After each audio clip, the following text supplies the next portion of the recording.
Weight, every rider's favourite topic of discussion. For years I've been told that lighter means better. However, in recent years, that's all changed. We've seen pros adding weight to their bike to make them faster. I've come here to Dyfi Bike Park to find out why pros are adding weights to their bike, where they're adding them, and whether you guys should be adding it too. Adding weight to your bike is nothing new, but in recent years, it's definitely caught the headlines more and more. In World Cup downhill, it's become common sight to see lead weights added to the bottom of bikes, and we've even seen brands like Autohacker create production bikes with bolt-on weights that you can add to the bottom. Now, that seems absolutely crazy when for years and years, having the lightest bike possible was the goal. This can't be said for every single discipline. In cross-country, being as lightweight as possible is still the goal. The reason for this is any additional weight of rider weight or bike weight makes it harder and harder to get up the hill and expels more energy, and this literally outweighs any benefit that you might experience when you're descending. This completely switches when you get on a bike like this. Let's get into the science. Okay guys, a quick trigger warning here. I am going to be talking about e-bikes. But why? Well, in recent years, we've seen downhill racers put down their downhill bikes and pick up their e-bikes over the off-season in order to get more laps and also be able to boost back up the hills. However, what they found is when they picked up their downhill bikes again, they felt less planted and also their suspension wasn't working as well. The reason for this is that on e-bikes, the motor is really far down on the BB. And what this does is that reduces their centre of gravity, but more importantly, it improves the ratio of sprung to unsprung mass. Now, if you guys haven't heard about that before, over to the bike. Okay, so kicking things off with sprung mass, we're talking about the front triangle of the frame, the fork crowns, the cockpit and everything attached to it, your seat and post, your crankset, and also anything bolted to the front triangle of the frame in or under. And that includes you. When it comes to unsprung mass, we're talking about wheels and tyres, your rear triangle, and your fork lowers and everything bolted to them, like your brake calipers, cassette, etc. Now, on an e-bike, the motor is attached here, and this adds about 5 to 6 kilos of extra sprung mass. And this changes the sprung to unsprung mass ratio, giving you that extra grip and more planted feel. A larger sprung mass gives your bike more momentum and inertia, making it more resistant to being deflected by rocks, roots, and anything else in your path. That higher sprung to unsprung mass ratio combined with a lower centre of gravity means it's a win-win, right? Knowing this makes it easy to imagine why downhill racers would be chasing that feeling. But like all things, it's a compromise. Adding a little bit of weight improves the feeling on the bike, but adding too much weight can make the bike sluggish, hard to manoeuvre, and really hard to brake.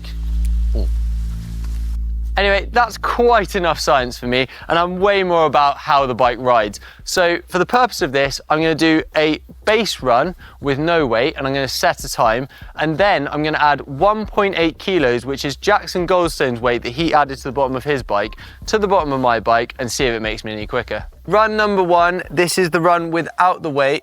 I'm super excited to drop in and see how this bike feels, and then we're going to set the time and see what we do, and then try and beat it, basically. So without further ado, I'll see you guys at the bottom.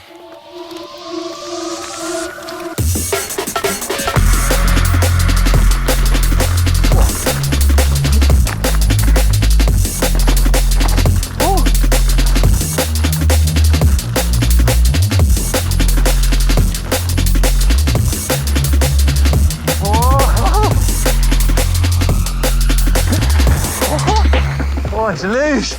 Oh, I forgot how good downhill bikes are.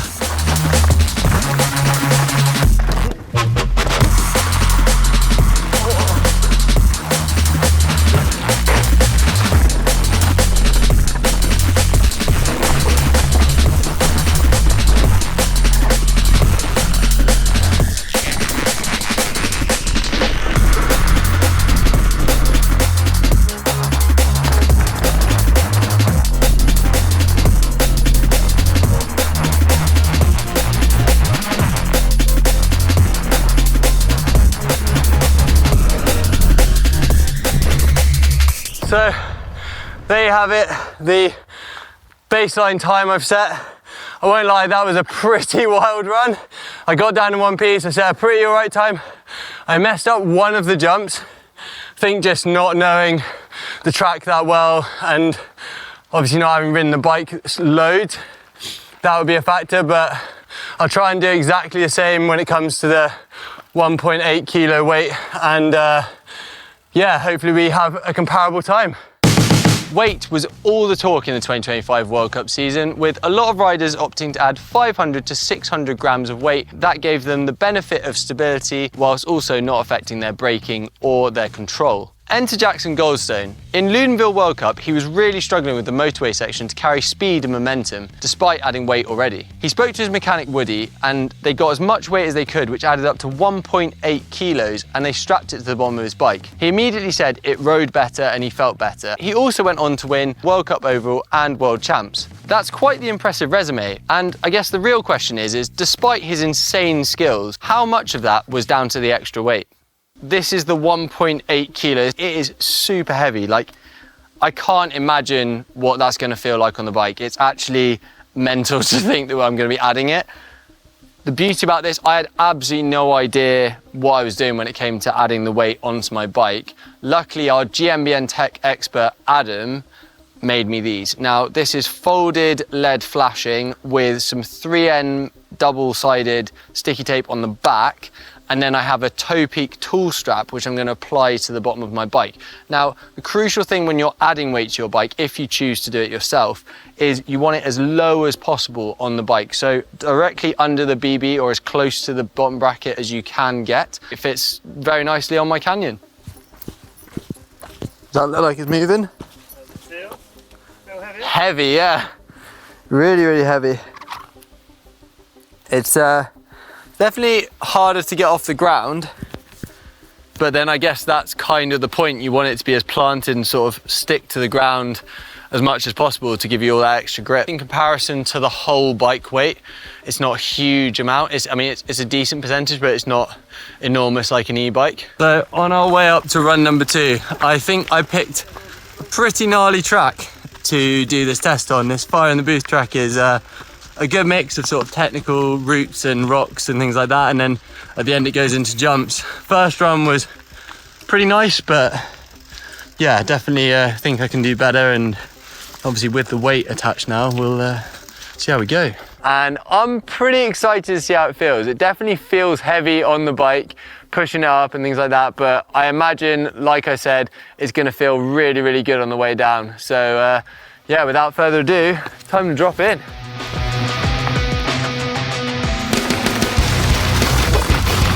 Oh, straight away.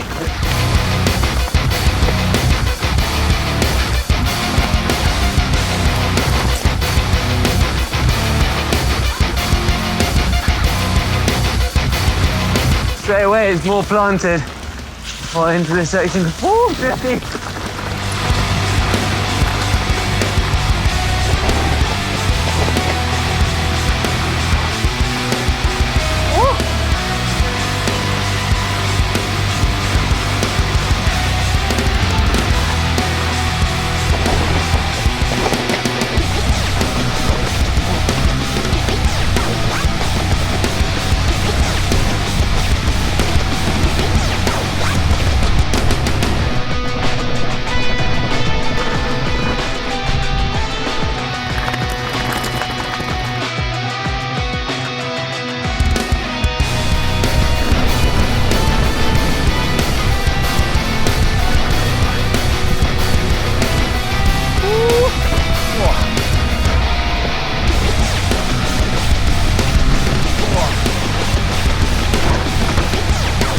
Oh dear, that felt pretty hectic. The weights definitely helped on the routes and the rough sections, but it's definitely taking a bit of getting used to on the jumps. I can't really work out how much speed I've got. It definitely carries more speed, but then really hard to judge how the bike's gonna react over the jumps. So tired right now, I think I'm gonna leave it, give myself a break when I get home, and then we're gonna throw to the studio and go through the results there. But yeah, what a day. And we're back in the studio after what was an amazing day at Dyfi Bike Park. It was super cool to get to ride my Canyon Sender, and it was even better to try out adding 1.8 kilos of weight to the bottom of my bike. But before I get into the results, I want to run you guys through the ride feel. Now, I will start off with run number 1. This was the run without the weight on my bike. I dropped in, it felt super good, and I was feeling like I was pushing the limit. It felt like I was in the middle of one of my race runs, but the bike felt quite erratic, and it felt like I was riding the bike right at its limit the whole way down, and that made it quite difficult to stay clean on my lines and to hit everything perfect, which is what your goal is when you're racing downhill.